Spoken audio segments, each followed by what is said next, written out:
I happened to be looking out the window, watching people park their cars and come into the building when I saw Kai pull up to our building in the passenger's seat of some chick's car. Oh no, this nigga is not trying to play me out like this. Don't he know that your ass is crazy? Fame, he don't know that? Well, he about to find out today. I don't hear nobody out there.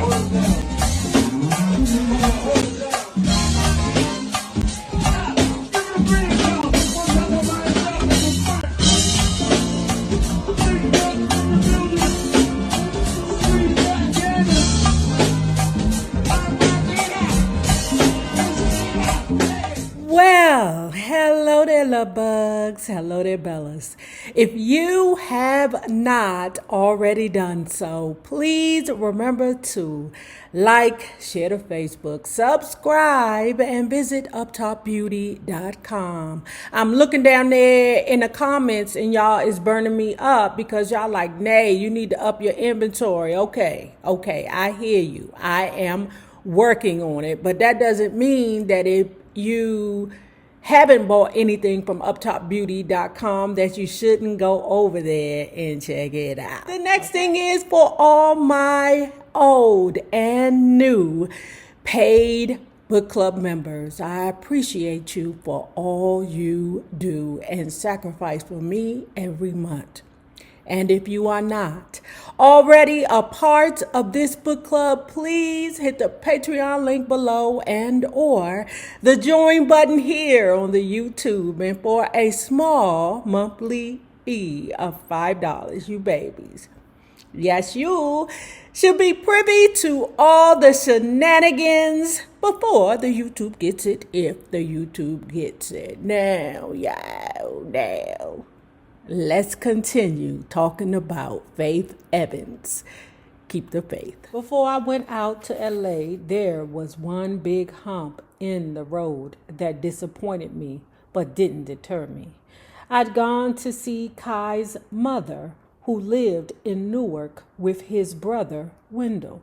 We were talking about the baby, and I told her about how her son said he wanted to marry me. She just chuckled and said something about Kai being 3 years younger than me. I was stunned. I was 19. Kai was 16. At that point, when I was 19, 3 years younger was worlds away. The guy I dated before him had been 37. I couldn't believe I had been so hasty in the relationship that I didn't know these key facts until it was too late. Pause. It was a nigga over there in Montana that got me. What I found out was the dude was 15. It was trickery. You hear me? It was trickery. I found out he was 15 and I was like, I was either 18 or 19, something like that. That shit turned me all the way off because he lied to me and told me he was 17. And when I think about and when I look back at it, I'm like, oh my God, you was 15 years old crawling all over me. He wasn't a little thing, but it was just, ugh. I was turned so far off, but he knew that I wouldn't mess with him if he would have told me that he was 15. And he was right. Motherfucker. I asked Kai about it, but he couldn't give me an explanation that made sense. And I told him I needed a minute to think. At that point, the plans to move to Los Angeles had already been made. I had to decide whether I was still going to go out there with him or break it off completely and stay home. Trickery. Kai had convinced me that he really did like me, and I was still figuring out how I felt about him. In the process, I decided I would still continue with our original plan. I flew out to Los Angeles that fall, when I should have been starting my sophomore year at Fordham. I was instead relocating to California 3 months pregnant. Kai was staying at the Oakwood Apartments, a well-known spot for corporate housing. A lot of artists, actors, and other would-be celebrities and executives would live in the Oakwood until their deals were solidified and they could move. The Oakwood is right near Universal Studios. I settled in when I arrived, meeting all the other bandmates and their girlfriends who shared the place with Kai. It was all kind of weird. We were a couple at that point, I guess. But it was sort of strange because before I had gotten pregnant, I can't say there was anything official about our status. And now I was not only having his baby, but living with him as well.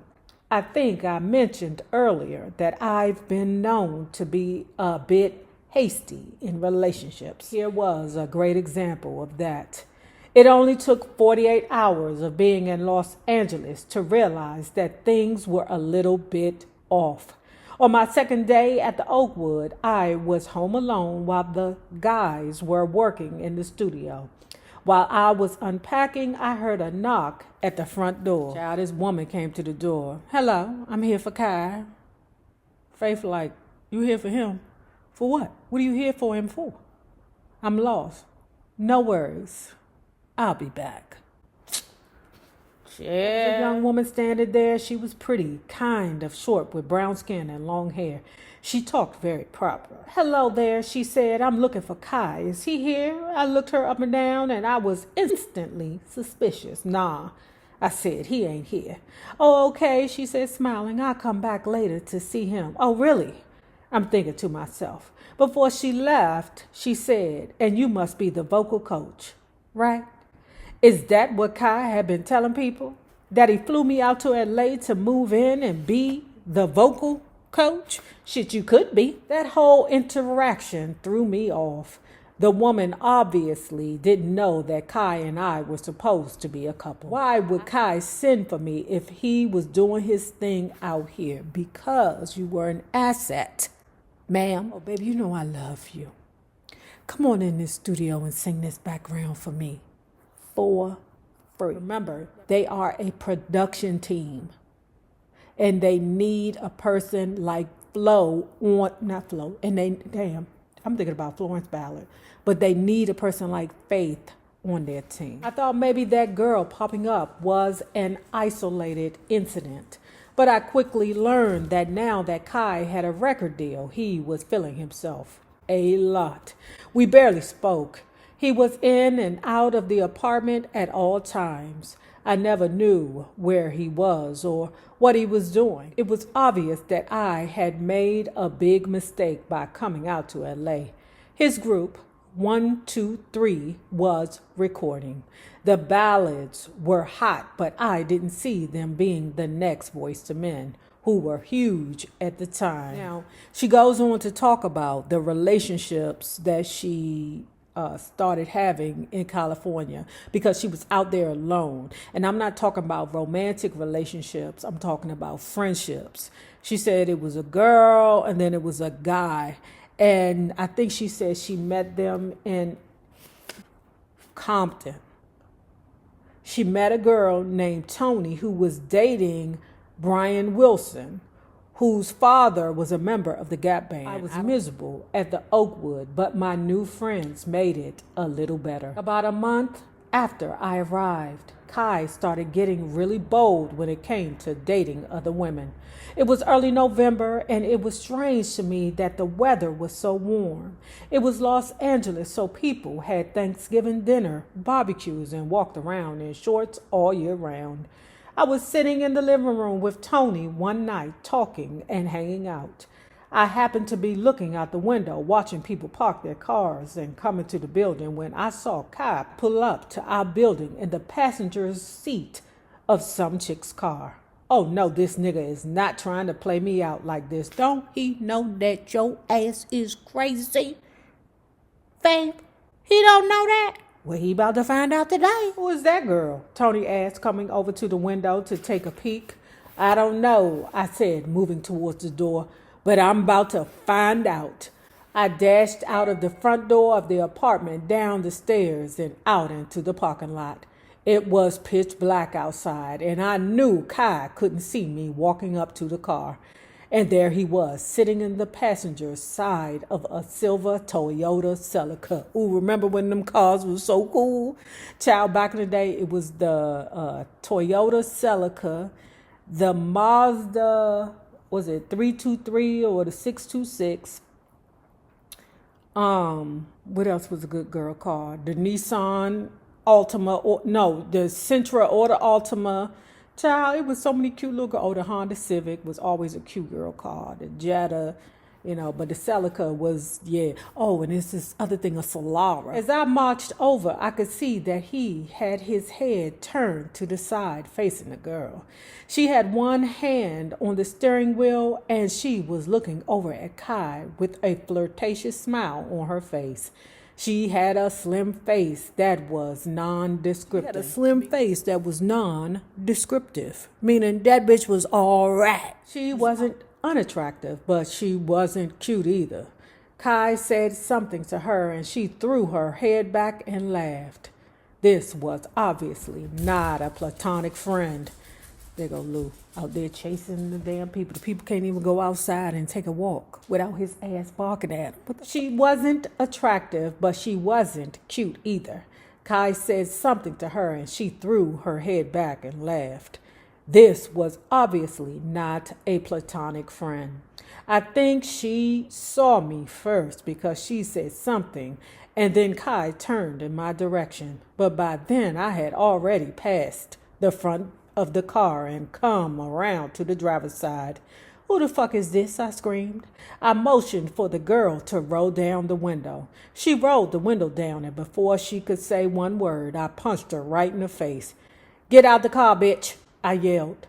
The girl's hand went up to her face in shock. Oh, you ain't got no time for that rich white woman in distress bullshit. That's Faith Evans. That's Faith Got Hands Evans. That is Faith.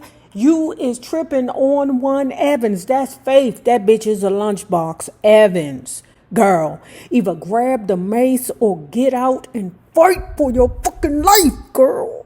That's fucking Faith Evans. She will whoop your ass in the dark. She was whooping your ass in the dark. Roll the window up, Kai said to her. Come on, let's go. I continued cursing them both out as the girl threw the car in drive and peeled out of the parking lot. I could hear Tony and the rest of them screaming and laughing out the window. Tony later told me that when she saw me pop that girl, she knew we were gonna be friends from that moment on. After that incident, I wanted to go home. I had already gone back and forth a few times to collect my monthly welfare benefits and see my obstetrician. And every time I came back to LA, Kai's behavior was more erratic. That ninja might be crazy. He might be crazy, girl. See, that's why you got to take your time and learn these motherfuckers, because you never know. Some of these ninjas are crazy. I ain't never lied. They be crazy. I prayed a lot for guidance on what my next move should be. I was about to be someone's mother, and it looked like I was going to be a single mother. I was going to have to grow up fast. The first step was going to be to get the hell out of LA and get back to the brick city to rebuild. But before that could happen, I'd have to find the money to get there on my own, because I wasn't asking Kai for shiz.